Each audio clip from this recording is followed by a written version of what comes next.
बालन्दासो जामारसिगोन नामा जोंलाय थोद मा बालन जानाय मा नांगौ दा खाफाल दोंना गैलाब्रा जोंहालाय गदा आखला बेनोथ' जाबायलै लाब गैलालै बेनोथ' जाबायलै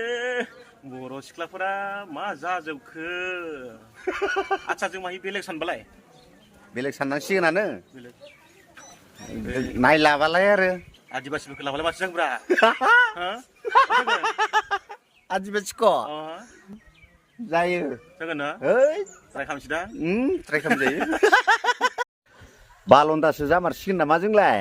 थोद मा बालन जानाय मा नांगौ दा खाफाल दोंना गैलाब्रा जोंहालाय गदा आखला बेनोथ' जाबायलै लाब गैलालै बेनोथ' जाबायलै बर' सिख्लाफोरा मा जाजोबखो आच्छा जों माहि बेलेग सानबालाय बेलेग साननांसिगोनानो बेलेग नायलाबालाय आरो आदिबासिफोरखौ लाबालाय माथो जांब्रा आदिबासिख'